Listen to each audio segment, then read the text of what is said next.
전 세계 집값이 빠르게 식고 있다고 합니다. 물가 상승이 너무 심각하다 보니까 각국의 중앙은행들이 기준금리 인상을 하면서 벌어지는 일인데요. 이자 부담은 커지고 주택 구매 여력은 그만큼 떨어지게 되죠.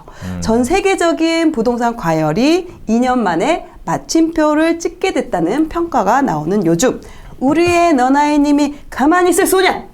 네, 아니죠. 그래서 준비했습니다. 과연 한국 부동산의 운명은 어떻게 될 것인가? 네, 또 너나이님께서 장장 10시간을 준비를 하셨다고 합니다. 도합 10시간. 꿀 정보 엄청 기대하셔도 좋을 것 같습니다. 네, 여러분 주변에 소문도 많이 내주시고요. 자, 우리 그러면 집중해서 시작하도록 하겠습니다.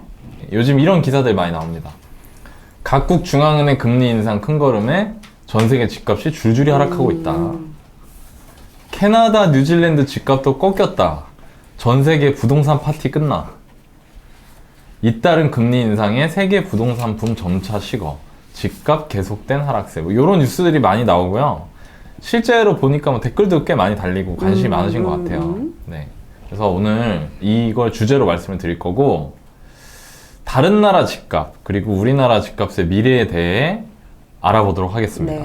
네. 저희 들어가기 전에 여러분들 그 좋아요 한 번씩 부탁드리겠습니다. 네. 우리나라의 최근 그리고 현재 상황부터 살펴봐야겠죠? 네, 도대체 어떤 상황인 건지. 가격과 거래량 이 두 가지를 한번 보겠습니다. 자, 가격은 KB 통계로 봤고요. 최근 1년간은 21년 7월부터 22년 6월까지 이렇게 최근 1년을 봤습니다.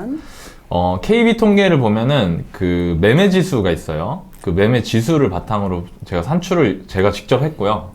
전국은 10.3%가 상승을 했고 서울은 8.1%가 상승을 했습니다.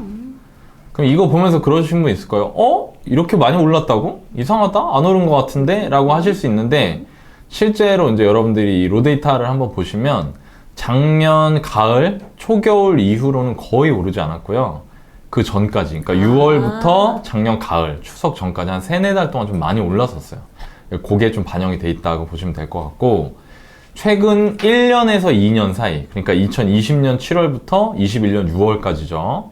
그러니까 2년 전부터 1년 전까지 그 구간은 전국이 17.5%, 서울이 무려 19.1%가 올랐습니다. 이때가 우리가 기억하는 그 미친 집값 시절이었죠. 지금과 사뭇 다른, 막 거래 안 되고 물건 다 들어가고 막 이럴 때. 그리고 그거보다 또 1년 전, 그러니까 최근 2년에서 3년 사이 19년 7월부터 20년 6월까지는 전국이 3.1%, 서울이 6.2% 정도 올랐죠. 그래서 지금 가격을 지수 형태로 보면 2020년에서 21년 요 상반기까지가 가장 높은 상승을 보여줬다.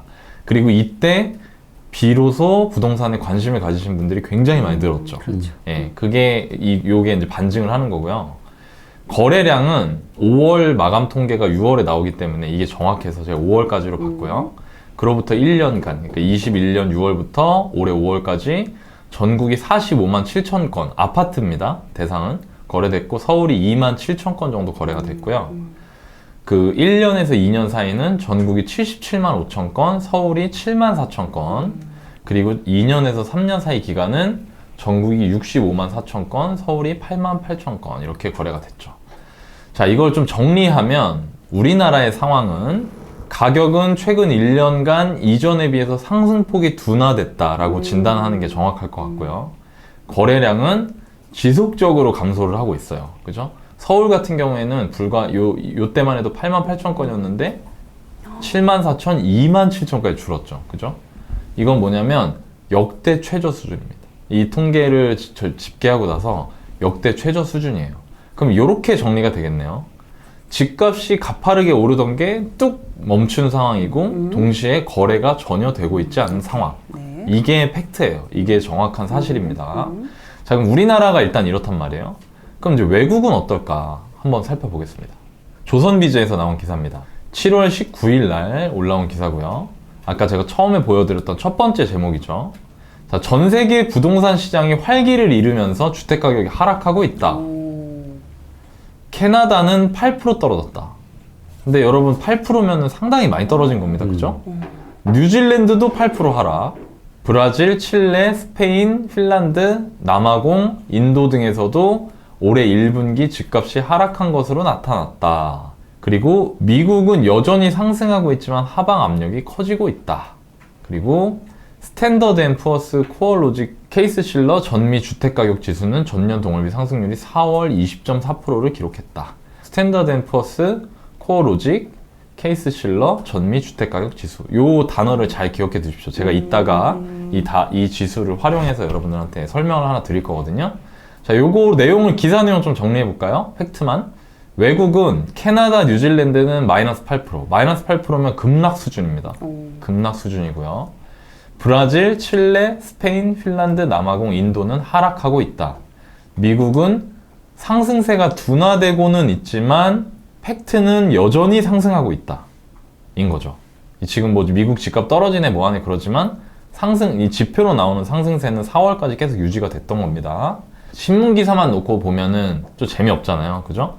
그래서 제가 좀 찾아봤습니다. 네, 이거 찾는데 좀 오래 걸렸어요. 다른 나라들 어떨까? 아까는 신문 기사였는데 제가 요 자료를 좀 여러분들한테 소개해 드리려고요. 나이트 프랭크라는 그 부동산 컨설팅 업체가 있습니다. 영국에 있는. 거기 리서치에서 보고서를 내거든요. 그거를 좀 봤고요. 대상 기간은 2021년 4월부터 2022년 3월까지 2022년 1분기 기준 직전 1년간의 자료입니다. 제가 여기서 참고한 보고서는 이겁니다. 짠! 어렵죠? 어렵지만 이 제목만 보시면 돼요. 글로벌 하우스 프라이스 인덱스. 그러니까 전 세계 집값의 뭐 지표, 수준 요거를 보여주는 겁니다. 요 내용을 제가 한번 해설해 드려 볼게요. 여기에 굉장히 객관적으로 나와 있습니다. 먼저 첫 번째. 요 그래프가 뭐냐면 이 in real terms라는 거는 명목이 있고 실질이 있잖아요. 그 개념을 여러분들이 좀 아시면 좋은데 뭐냐면 우리 이제 또 경제나 부동산 공부하신 지 얼마 안 된 분들을 위해서 제가 간단하게 설명을 드릴게요. 네. 예를 들어서 어떤 물건의 가격이 100원에서 110원으로 올랐어요. 그러면 몇 프로 상승한 거죠? 10%. 그거는 명목이에요. 그러니까 그냥 보이는 가격이 100원에서 110원으로 오른 거는 상승이 10%를 한 거죠. 근데 그 같은 기간 동안 그 나라의 물가 상승률이 10%였어요. 그러면 그 물건의 가격이 100원에서 110원으로 오른 게 실질적으로 인플레이션, 물가 상승을 감안한 상승률은 제로가 된다. 즉 무슨 얘기냐면 여러분들 이런 얘기 많이 들어보셨죠? 은행에 내가 2% 예금을 했어요. 그럼 100원이 102원이 되잖아요. 근데 2원을 벌었냐? 그거는 벌었을 수도 있고 아닐 수도 있죠. 왜? 물가 상승이 2%면 하나도 못 번 거고요. 물가 상승이 4%면 2원은 손해를 본 거고 오히려 물가 상승이 제로면 2원을 이제 내가 이득을 취한 그렇죠. 거죠. 왜냐면 돈이라는 건 그 화폐라는 건 구매를 할 때 그 교환 가치로서 존재하는 거기 때문에 내가 이 가격이 올라갔다고 하더라도 이거보다 다른 것들이 다 더 많이 오르면 얘는 실질적으로는 돈 번 게 아니다. 이런 개념이 있거든요. 그 개념이 여기 표시된 게 노미널이 명목이고요. 이 리얼이라고 표시된 게 실질입니다. 실질. 이 그래프는 뭐냐면 2018년, 2019년, 2020년, 2021년 그리고 2022년 1분기까지 전 세계 주택 가격의 명목 상승률이 요 보라색 그래프고요. 실질 상승률이 요 하늘색 그래프입니다. 그럼 보면 최근에 2년 동안 어때요? 2019년 4분기 끝나고 2020년 시작될 때부터 어떻게 되죠? 가격이? 많이 올랐어요. 오르죠. 이거 왜 올랐어요? 코로나가 2020년 1분기에 터졌잖아요. 그러니까 이때부터 유동성이 풀리기 시작하면서 가격이 급등을 했던 거예요. 그리고 명목으로도 오르고 이때 당시에는 실질이 많이 오를 수 있었던 게 유동성을 풀었음에도 불구하고 실제로 인플레이션으로 바로 이어지진 않았지만 집값이나 주식 같은 그런 자산에 먼저 돈이 쏠리면서 가격이 올랐잖아요. 그러니까 이 실질 상승률이 급하게 올랐던 거예요. 근데 최근에 들어서 어떻게 됐냐? 인플레이션 심해지고 경기가 둔화된다는 우려가 있고 하니까 명목 가격 상승도 이렇게 멈춰버리고 그리고 실질 가격 상승은 오히려 떨어지고 있죠. 그럼 자, 이 그래프를 보면 이걸 확인할 수 있습니다. 전 세계 기준이에요, 이거. 세계 주요 도시의 주택가격 상승세는 2022년 들어 직전 2년간에 비해 둔화되고 있다. 이게 맞단 얘기죠. 저 신문기사 맞단 얘기입니다. 팩트. 네. 자, 그 다음에 또 하나 볼게요.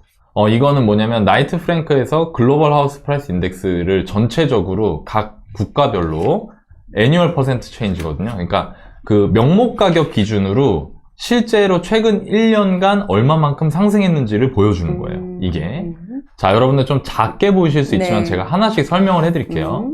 이거는 나라입니다. 나라. 56개 주요 국가들이 쫙 있어요. 여기 보면 순서가 있죠. 1등부터 이렇게. 요게 뭐겠어요? 당연히 상승률 순서죠. 이 노미널 프라이스 그로스는 그 명목 가격이 얼마나 올랐는지, 그리고 리얼 프라이스 그로스는 실질, 그러니까 인플레이션이 감안된 상태에서 얼마나 올랐는지를 보여주는 거예요. 잘 안 보이실 수 있으니까 읽어드릴게요. 리투아니아는 명목으로는 8.7%가 올랐어요. 근데 실질로는 오히려 6.1%가 떨어졌죠. 마이너스. 그 얘기는 뭐냐면 이 나라는 인플레이션이 지난 1년간 15% 이상이었다는 얘기예요. 네, 그러니까 다른 물건 가격 오른 것보다 집값이 덜 오른 거죠. 그러니까 이렇게 보시면 돼요. 그래서 보면 여기 1등이 터키거든요. 네. 터키는 명목 가격이 1년 동안 110% 올랐어요. 와. 자, 근데 여러분 오해하시면 안 돼요. 이 1등하고 2등하고 어때요? 차이가. 엄청 많이 나는데? 그리고 요 아래는 고만고만하죠. 그럼 이건 뭐냐면 터키는 매크로 환경이 고장이 났어요. 여러분들 베네수엘라 들어보셨어요? 네. 베네수엘라에서 하이퍼 인플레이션 일어났던 거 얘기 들으셨죠? 그것처럼 터키도 지금 경제 상황이 고장이 나서 물가가 실시간으로 오르고 있거든요. 네, 물가가 실시간으로 오르고 있어요. 주택 가격이 110%인데 실질 상승이 30%밖에 안 되잖아요. 그럼 물가가 물가 70% 올랐다는 얘기예요. 70%. 80% 올랐다는 얘기예요. 1년 동안. 80%. 그러니까 여기는 지금 국가가 경제 상황이 정상적으로 작동을 안 하고 있는 거죠. 그러니까 이런 아웃라이어들은, 이런 이상한 애들은 빼고 봐야죠. 빼고 봐야 되고, 그 다음에 실질적으로 제일 많이 오른 게 체코가 26% 올랐어요. 그럼 우리나라는 몇 등일까? 우리나라는 짠! 여기 있죠. 25등. 11.1% 올랐고요. 그죠? 그리고 실질로는 6.7% 정도 올랐죠. 그러니까 물가가 우리나라 4에서 5% 정도 네, 오른 그러네요. 거예요. 그래서 맞죠? 정확합니다. 자, 그리고 여기 보면은 또 이제 보다 보면 여기 미국이 8등. 미국이 18.8% 올랐죠. 미국 많이 올랐죠. 그죠? 캐나다도 많이 올랐고요. 상위 탑 10 안에 드는 나라는 뭐 슬로바키아, 에스토니아, 뭐 이런 유럽 국가들, 네덜란드, 헝가리. 근데 미국이 이 안에 들어있다. 그리고 또 우리가 이제 항상 지기 싫어하는 나라 있잖아요. 재팬. 일본이 30등입니다. 일본이 실제로 명목으로 9%가 올랐어요. 여러분들 일본 집값 상상 떨어지는 줄 아셨죠? 네, 일본도 집값 꽤 많이 올랐습니다. 일본 9% 올랐고요. 실제로 집값이 떨어진 국가는 말레이시아하고 모로코, 이 두 개 나라밖에 없다는 거죠. 그러니까 최근 1년간 전 세계 56개 주요 국가 중에 54개의 국가가 가격이 올랐습니다. 그런데 이 리서치에는 나오지 않았지만 이거는 지난 이전에 비해서 상승률이 점점 둔화되고 있는 모습이긴 해요. 그럼 정리를 한번 해보겠습니다. 아까 첫 번째로 봤던 건 세계 주요 도시 주택가격 상승세가 직전 2년간에 비해 둔화되고 있다였죠. 이번에 본 거는 우리나라는 56개 주요 국가 중 지난 1년간 주택가격 상승률이 25등이다. 그럼 제가 이 얘기를 왜 드리냐? 여러분 그런 얘기 하잖아요. 집값 오르면 이게 정상이냐? 우리나라 미친 것 같다. 맞아요. 근데 우리나라는 56개 주요 국가 중에 딱 절반 거의 정도. 중간이네요, 그죠? 중간 정도라는 거예요. 그 얘기는 뭐냐? 지금 전 세계가 다 집값이 올랐다는 거죠. 그쵸? 이 포인트를 일단 머릿속에 담아두시고 계속 따라오시면 됩니다. 네. 자, 다음 내용입니다. 어떤 나라의 주택시장이 슬로잉하고 있는지, 그러니까 점점 둔화되고 있는지 여기 보면 전 세계에서 최근 6개월 동안 가장 주택가격 상승률이 빠르게 둔화되고 있는 10개 국가를 표현한 거예요. 네. 이게. 여기 보면 이 그래프를 잘 보셔야 되거든요. 이 보라색은 2021년 3분기까지, 그러니까 2021년 작년 추석까지죠. 추석을 기준으로 그 직전 1년 동안의 주택가격 상승률이고요. 이거는 최근까지의 직전 1년 주택가격 상승률이에요. 여기 사우스 코리아, 우리나라네? 그죠? 이런 데서 우리나라 발견하면 반갑죠? 그죠? 우리나라 있습니다. 우리나라가 원래는 2020년 10월부터 2021년 9월까지는 25%가 집값이 올랐었는데, 근데 최근 1년 동안은 11%로 오른 거예요. 이 얘기 뭐냐면요. 이 그래프를 어떻게 보셔야 되냐면, 요 보라색 포인트하고 요 하늘색 포인트 거리가 멀면 멀수록 이 줄이 길면 길수록 최근으로 올수록 성장률이 떨어지고 있다는 얘기입니다. 그럼 보세요, 여러분. 이게 뭐가 제일 길어요, 이 중에? 우리나라. 그 얘기는 뭐다? 지난 6개월간 성장률이 가장 둔화된 게 우리나라라는 거예요. 지금 56개 국가 중에 우리나라 주택시장이 가장 빨리 진정되고 있다. 라는 거죠. 이게 주요 사항입니다. 이 내용에. 그래서 다시 정리하면 직전 2년간 전 세계가 다 집값이 떨어지고 있고 둔화되고 있고 상승세가 우리나라는 딱 평균 수준이며 오히려 지난 6개월간은 우리나라가 제일 빨리 주택시장 분위기가 침체로 접어들고 있다. 이게 사실인 거죠. 그럼 왜 이럴까? 그럼 왜 둔화될까? 그리고 우리나라가 제일 빨리 둔화되는 것도 놀랍긴 한데 아니 어떻게 이렇게 전 세계가 똑같이 올랐다가 똑같이 이렇게 안 좋아지지? 요거를 한번 봐야 되잖아요. 네. 근데 이 내용이 아까 그 리서치 안에 원문으로 있어요. 자, 이거 보면 이제 여러분들 보면서 이제 슬슬 좀 짜증이 올라오시죠? 일부러 넣었어요. 나 나간다. 네. 일단 이 이벤트가 있었죠. 그러니까 코로나19가 있었고 우크라이나 러시아 전쟁이 있었어요. 이 각각의 이벤트가 어떤 일을 불러일으켰냐면 짠! 코로나로 공급망 이슈가 생겼습니다. 사람들이 일을 안 해. 모이질 않으니까 생산도 안 돼. 물류도 마비돼. 그러니까 공급 이슈가 생기니까 어떻게 돼요? 여러분들 자동차 막 옵션 삭제돼 갖고 자동차 나오고 막 이랬잖아요. 최근에. 그게 반도체 이슈 때문에 그랬거든요. 반도체 공급 이슈 때문에. 그러니까 코로나가 그런 여러 가지 이슈가 생겼고 공급이 이제 차질이 생겼고요. 우크라이나 러시아의 전쟁으로 연료하고 곡물 가격이 상승을 했죠. 왜냐면 우크라이나에서 전 세계 밀의 3분의 1을 만들고 러시아에서 천연가스나 원유 같은 거를 사우디 다음으로 많이 만드는 나라거든요. 그러니까 이렇게 되니까 이게 인플레이션으로 이어진 거예요. 이건 많이 아시죠? 그리고 자 보세요. 인플레이션이 딱 되는 순간 지금 전 세계 중앙은행들이 뭘 하고 있어요? 금리를 올리고 있죠. 우리나라도 얼마 전에 올렸잖아요. 그리고 금리 올리는 속도가 어때요 지금? 빨라요. 살벌하죠. 처음에 베이비 스텝, 그 다음에 빅 스텝, 자이언트 스텝까지 갔는데 이번 달 말에 미국 연준에서 1% 올릴 수 있다는 얘기도 지금 나오고 있어요. 이게 의미하는 게 있어요. 여러분 이거를 잘 보셔야 됩니다.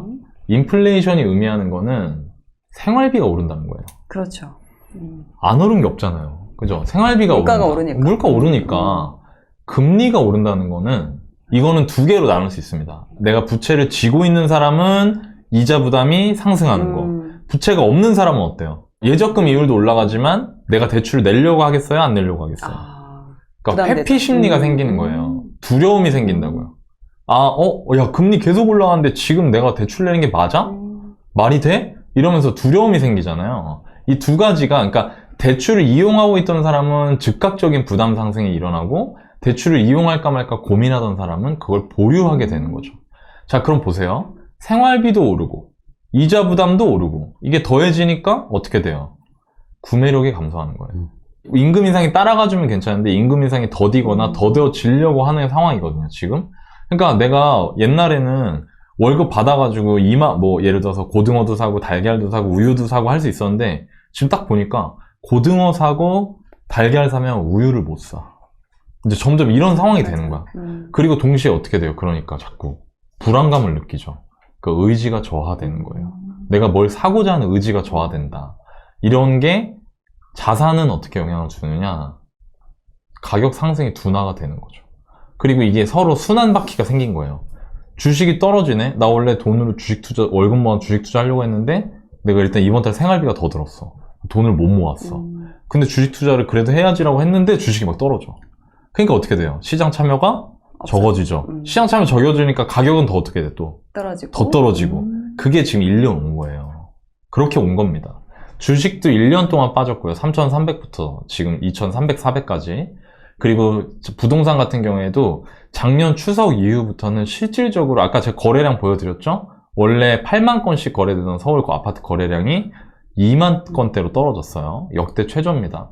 그러니까 이러면서 이런 연결고리를 통해서 지금까지 온 거고 이게 우리나라만 그런 게 아니라는 거예요. 전 세계가 다 똑같은 상황에 있다. 자, 최근 2년간의 급격한 가격 상승은 첫 번째, 코로나 팬데믹으로 인한 유동성 확대라는 글로벌 공통 원인이 있었죠. 그러니까 2년 동안 가격이 전 세계 국가가 다 똑같이 올랐다는 건 전 세계 국가의 전 세계 모든 국가를 관통하는 글로벌 공통 원인이 있었다는 거고, 그거는 딴 데서 찾을 수가 없어요. 코로나 팬데믹 빼고는. 딴 데서 찾을 수가 없어요. 이것 때문에 오른 거예요. 최근 2년 동안. 되게 많이. 그리고 두 번째, 이 안에서의 작은 차별들이 있죠. 그 편차가. 그러니까 예를 들어서 네네. 어떤 나라는 엄청 오르고 어떤 나라는 좀 덜 오르고 이런 거 있잖아요. 네. 그 차이는 어디서 기인하느냐? 개별 국가의 정책, 그리고 수요 공급 상황에 따른 로컬 개별 원인에서 기인한다는 거예요. 이게 뭐냐면 이런 게 있습니다. 우리나라에서 여러분들 규제를 했잖아요. 규제를 한 거 중에 제가 이전 방송에서도 가끔 얘기했었는데, 대출 규제를 했을 때 사람들이 막 원성을 막, 이거 이렇게 하면 집을 어떻게 사요? 막 이렇게 했었단 말이에요. 근데 제가 방송에서 몇 번 그런 얘기 한 적 있어요. 저는 대출 규제가 집값의 급격한 상승을 막는 데는 도움이 될 수도 있는 규제라고 봅니다. 라는 얘기를 몇 번 했었거든요. 이게 왜 그러냐면요. 우리나라보다 주택가격 상승이 되게 급하게 많이 올랐던 나라들 있잖아요. 아까 봤을 때 1등부터 우리나라 25등이니까 24등 그런 네, 나라들은 네. 미국도 있었고. 대출 규제가 없는 나라들이 많아요. 오. 그러니까 돈이 유동성이 풀린 상태에서 대출이라는 이 수도관을 타고 돈이 주택시장으로 계속 들어갔던 거야. 그리고 또 반대로 우리나라 정책 중에 조금 아쉬웠던 것도 있죠. 그게 이제 임대차법 같은 거. 그게 임대시장을 불안하게 하면서 전세시장으로 유동성이 공급이 됐던 거예요. 매매시장은 못 들어가는데. 근데 전세시장이 매매시장 밑에 있으니까 전세가 오르면서 어떻게 해요, 이거를? 밀어 올렸죠. 그러니까 그런 뭐 약간 국가별로 이런 상황들이 있고, 또 대표적으로 다른 나라에 그런 게 있습니다. 캐나다, 뉴질랜드 뭐 이런 나라였나? 그랬는데 외국인이 주택 못 사겠어요. 캐나다. 그러니까 왜냐면 그 중국인들이 집을 너무 사들이니까 이러다가 중국 사람들이 캐나다 사람들한테 다 월세 주겠다 이런 위기감이 생겨서 외국인들이 주택을 사는 걸 막아버렸거든요. 근데 이게 또 되게 재밌는 게, 지금도 우리나라에서 외국인이 우리나라 집을 살 때 예를 들어 중국 공상은행에서 뭐 대출을 받는다. 대출 규제가 없어. 그러니까 또 돈이 글로벌리 지금 전 세계적으로 돈이 풀려 있는데 우리나라에서 들어가는 수도관은 막았어. 근데 여기서 들어오는 수도관은 꽂혀 있는 거야. 그러면서 주택가격이 올라갈 수 있거든요. 그러니까 캐나다 같은 경우에 또 그런 걸 막았어요. 그러니까 이게 개별 국가의 정책이나, 그리고 또 하나 수요 공급도 있죠. 그러니까 어떤 나라, 말레이시아 같은 데 공급을 많이 해갖고 이렇게 풀린 유동성을 압도하는 수준의 공급이 있으면은 가격이 많이 오르지 않는다거나, 그러니까 이런 그런 로컬 개별 원인들에 의해서 그 두 개가 어우러져서 지금 현재 상황을 만들었던 거예요. 최근 2년 동안. 근데 중요한 건 2년 동안 전 세계 대부분의 국가 집값이 다 올랐다는 건 각 국가의 정책이나 수요 공급 상황보다 코로나 팬데믹으로 인한 유동성 확대란 영향이 훨씬 더 지배적이었다. 요렇게 정리가 되는 거죠. 그쵸? 그래서 제가 첫 번째 원인이 두 번째 원인보다 컸다라고 사후적으로 여러분들한테 해석을 해드리는 겁니다.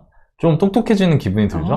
네. 여기서 어떻게 봐야 될까 하다가 제가 전체적인 상황에 대해서 공부를 했으니까 요즘 이런 얘기가 많더라고요. 미국 주택 시장을 보면 우리나라의 미래를 알 수 있다거나, 미국 집값의 향방에 따라서 뭐 우리나라 집값의 향방을 알 수 있다거나, 이런 얘기들이 좀 있더라고요. 제가 그거의 상관관계를 한번 알아보는 방향으로 여러분들께 소개를 좀 해드려 보겠습니다.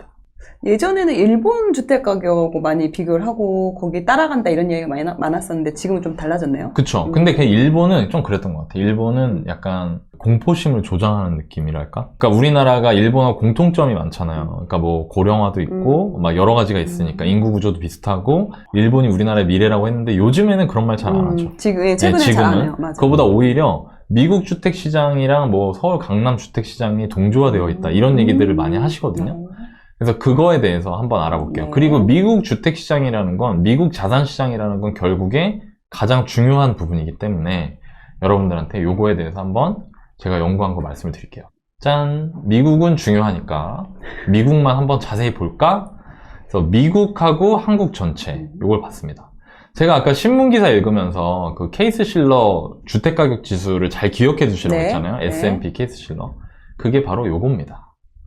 짠! 이 프레드라는 사이트가 있어요. 여기 가면은 이게 미국의 약간 자산 관련된 통계를 전부 그래프로 볼 수 있는, 이 프레드에 가면 여기 써있죠? S&P 케이스-실러 US 내셔널 홈 프라이스 인덱스 이렇게 있습니다. 네. 그럼 요게 뭐냐면 1987년 1월 1일부터 2022년 현재까지 미국 주택의 가격 움직임을 이렇게 표시한 거예요. 너나이님, 이 회색이 뭐예요? 이 회색이 뭐냐? 경기 침체 시기입니다. 경기 침체 시기예요. 90년대 초반, 네. 그리고 2000년대 IT 버블, 닷컴 버블, 그리고 2008년 글로벌 금융위기, 이때 코로나, 이때는 좀 짧고 굵게 왔었죠. 그 시기 동안에 미국 전체 집값이 어떻게 움직였느냐를 보여주는 겁니다. 여러분들은 이거 보면 어떤 생각이 드세요? 미국도 장기적 우상향이네? 라는 생각이 드실 네네. 겁니다. 그렇지만 중간중간 어때요? 이렇게 푹 꺼질 때가 있다. 요거를 좀 보실 수 있을 겁니다. 자, 그러면 미국의 전체를 봤으니 우리나라의 전체도 한번 보겠습니다. 동일한 기간으로 맞췄어요. 그래프 보시기 편하도록 1987년부터 현재까지 짠! 이렇게 그렸습니다. 이 전국의 아파트, 이거 아파트입니다. 네. 아파트 매매 가격 지수이고요. 우리나라 같은 경우에는 1980년대에는 계속 오르다가 90년대 어때요? 조금. 90년대 그냥 안정. 그냥 안정. 그러니까 이때 얼마나 좋았어. 이때 집값이 안 올랐어요. 몇 년 동안? 10년 동안. 오히려 98년도 금융위기 때 이때 밑으로 푹 꺾이죠. 네네. 이때 이제 푹 빠졌었죠. 금융위기 때. 그랬다가 2000년대 들어오면서 어떻게 돼요? 확연하게 위로 올라가기 시작한다. 그리고 이렇게 쭉 올라가고 계속 올랐죠? 그래서 최근에 정말 역대급 상승폭을 보여줬던 거예요. 우리나라를 보면. 아마 이런 생각 드실 겁니다. 우리나라 금융위기 때 집값 떨어진 걸로 알고 있는데 왜 이러지? 왜 이때, 요때가 금융위기잖아요. 미국은 집값이 이렇게 떨어졌는데 우리나라는 왜 이러지? 제가 음영 표시해 드릴까요? 뿅! 이때가 금융위기 시절이거든요. 미국의 침체장이에요. 미국 주택시장 침체장. 근데 우리나라 안 떨어졌어. 왜 그러냐? 전체라 그렇습니다. 전국이니까. 자, 여기에 몇 가지 이제 여러분들이 주목하실 점이 있는데 그건 제가 차차 설명을 드리고 네. 어찌됐건 간에 이걸 보면 얼핏 보면 우리나라랑 미국이랑 그래프 모양이 어때요? 비슷해 보이죠? 네, 네. 그렇지만 이때를 보면 확연히 다른 걸 볼 수 있습니다. 그럼 이렇게 정리할 수 있어요. 대충 보면 비슷한 것 같지만 미국 집값 하락기에 우리나라 집값은 큰 문제가 없었던 걸로 보임이죠. 자, 그럼 한 번 더 들어가 보겠습니다. 이번엔 우리나라의 수도권 시장이에요. 수도권 시장. 자, 수도권 시장은 이렇게 돼 있습니다. 얼핏 보면 비슷한데 이때 보세요. 지금 보면 이 파란색이 서울이고요. 이 주황색이 경기도고 회색이 인천이거든요. 근데 경기도는 2003년 이전에는 통계가 없어요. 그래서 여기 잘려 있는 거고요. 미국의 주택가격 침체장일 때 우리나라 어때요? 우리나라도 안 좋죠? 좀 빠지네요. 그쵸? 네. 아마 그 수도권에 내 집 마련을 이때 하셨거나 혹은 여러분들이 수도권에 내 집 마련을 한 부모님과 같이 살았다거나 이때 그랬으면 아시겠지만 이때가 그 하우스 푸어들이 양산되던 시절입니다. 수도권에. 그러니까 이걸 봤을 때 모양이 보세요. 올라가는 거, 떨어지는 거, 다시 올라가는 거. 어때요? 아까 한국 전체보다는 연관성이 더 높은 걸로 보이죠. 네. 그쵸? 자, 그러면 또 하나 또 볼까요? 자, 광역시를 한번 볼게요. 광역시 이렇습니다. 요 파란색이 부산, 주황색이 대구, 회색이 광주, 노란색이 대전, 하늘색이 울산이에요. 이때도 금융위기 시절에 어떻게 됐나 볼까요? 짠! 미국은 떨어지는데 광역시는 다 올랐어요, 결과는. 올라가네요? 그죠? 그러면 이거는 최근 팬데믹으로 인한 급등기를 제외하고는 광역시 집값은 수도권과 달리 오히려 반대로 움직이고 있는 모습을 보여주는 거죠. 근데 최근엔 다 오른 거예요. 그쵸? 자, 그러면 앞으로 어떻게 될까? 제가 이걸 한번 연관성을 좀 더 자세히 찾아봤어요. 이거는 2005년부터 미국과 우리나라 수도권, 아까 수도권이 비슷했으니까, 네. 그죠? 미국과 우리나라 수도권을 한번 찾아봤습니다. 이 붉은색으로 표시된 데는 미국도 오르고 우리도 오를 때, 미국도 오르고 우리도 오를 때, 이 파란색은 미국도 빠지고 우리도 빠질 때, 둘 다 빠지고 둘 다 오를 때를 이렇게 표시한 거고요. 네. 그럼 요 때가 있죠. 이 비는 때, 이 노란색 요 때, 요 때는 미국은 빠지는데 올랐어. 서울 수도권은 올라요. 네. 미국은 오르는데 서울 수도권은 빠져. 이렇게 서로 움직임이 다를 때죠. 그럼 이때를 보면 미국의 고점이 06년 3월이었어요. 그리고 그로부터 2년 6개월 뒤에 서울이 고점이었죠. 그쵸? 2년 6개월 뒤. 요 텀이 2년 6개월이라는 네. 건데, 이 노란색이. 우리나라도 이제 빠지기 시작했던 거고요. 그리고 이때는 미국의 저점이 12년 2월이었어요. 미국이 무려 6년 빠졌습니다. 집값. 12년 2월부터 1년 7개월 뒤에 서울 저점이 왔죠. 그리고 서울이 다시 올라갔습니다. 자, 이거를 근거로 요즘에 최근에 많은 분들이 그런 얘기를 하시더라고요. 미국 집값을 보면 우리나라 서울, 강남, 수도권 집값이 보인다. 미국이 우리나라의 수도권 시장의 선행지표가 된다. 그리고 수도권 시장이 우리나라 지방시장의 선행지표가 된다. 이렇게 얘기하시는 분들이 있더라고요. 맞아요. 저는 동의하지 않습니다. 왜냐면 요거 보세요. 미국은 지표상 계속 오르죠? 네. 근데 우리나라는 사실상 1년 동안 멈춰 있어요. 지금. 최근, 그러니까 한 8개월 정도가 멈췄거든요. 그러니까 서울은 멈춰 있는데 상승을 계속하는 거죠. 만약에 둘 다 올라갔기 때문에 이게 그대로 통하려면 미국이 꺾이고 그 다음에 우리나라가 꺾여야 되거든요. 물론 이게 꺾일지 안 꺾일지는 저도 신이 아니기 때문에 미래는 알 수 없지만 이거 가지고 단순하게 판단하기는 어렵다는 거예요. 그러니까 여러분들이 그런 콘텐츠나 어떤 그런 얘기를 들으셨을 때 아 그런가 보다. 미국이 떨어진다고 하니까 이런 분들이 많더라고요. 제 댓글 보니까 기사. 미국이 떨어진다고 하니까 우리나라도 떨어질 거야. 뭐 이렇게 너무 단편적으로 생각하시는 분들이 많아요. 근데 그렇게 접근하지 않으셨으면 좋겠다. 이전 사이클은 미국이 먼저 시작했어요. 하락, 상승, 전환한 거 전부 다. 근데 지금은 우리나라가 일단 먼저 상승을 멈췄죠. 저 그래프에서 보여지듯이. 과거 패턴만으로 앞으로도 그럴 것이라는 생각이나 혹은 후행적으로 해석하는 걸 통해서 여러분들이 미래를 자꾸 예측하려고 하시기보다 제가 중요한 걸 알려드릴게요. 가격 수준을 놓고 위험을 측정하려고 하는 노력이 필요하다는 거예요. 그러니까 뭐냐면 지금 집값이 싼지 비싼지를 판단하려고 하는 게 굉장히 중요하다는 거죠. 이게 되게 중요하다는 겁니다. 자산 사는 거에 있어서 시작이자 대부분은 내가 감당 가능한 수준에서 되도록이면 싸게 사는 거라는 거를 여러분들한테 말씀을 좀 드리고 싶었어요. 왜냐면 최근 한 달 정도 사이에 제가 미국에서 부동산 하시는 분들 유튜브 같은 거 많이 하시더라고요. 그 유튜브도 보고 미국에서 체류하고 계신 분들의 카페 같은 데도 가보고 이 방송 준비하면서 그래서 오래 걸렸어요. 그 현재 미국 주택시장 분위기를 좀 봤거든요. 근데 최근 한 달 사이에 어떻게 되냐면 실거래가 대비 낮은 호가의 물건들이 나오고 있대요. 그러니까 뭐냐면 여기도 지금 심상치 않다고 느끼는 거예요. 네. 근데 중요한 건 뭐냐면 여러분들 이런 얘기 들으면 아 이제 떨어지겠다 사지 말아야지 이러잖아요. 그게 아니라 지금 미국 집값이 비싼가가 중요한 거예요. 비싼 건가를 판단하는 게. 근데 미국의 집값을 보니까 저도 놀랐는데 여러분들 뭐 시카고 뭐 이런데 디트로이트 이런데 다 들어보셨죠? 네네. 근데 그런데 인구가 얼마 안 돼요. 뭐 150만, 뭐 300만 뭐 이 정도 우리나라로 치면은 부산만도 못해요. 근데 그런 도시들에 있는 3베드룸, 그러니까 방 3개짜리, 침실 3개짜리, 아이 하나 키우는 집 정도에서 살 수 있는 집이 거기서 10억씩 하더라고요. 네. 근데 미국이 물론 국민소득이 높은데 지금 집값이 싼가? 라는 생각이 드는 거죠. 그리고 그걸 미국인들이 생각을 하기 시작했다는 거예요, 이제. 제가 생각하는 우려는 뭐냐면 미국 집값이 오르고 있고 미국 집값에 우리나라 지표를 선행한다고 믿으면 미국이 아직 오르고 있으니까 우리나라로 다시 오를 거야. 이렇게 판단하시는 분들도 심심치 않게 있다. 그러니까 이거는 정말 너무너무 단편하고 간편한 사고방식이고 위험하거든요. 중요한 건 여러분들이 집을 살까 말까를 고민하실 때는 내가 이 집을 감당할 수 있을 정도의 가격 수준인지를 판단하시려고 노력하시는 게 되게 중요하다. 전 세계 집값은 비싸다고 보는 게 맞는 것 같다. 라는 게 제 의견이었습니다.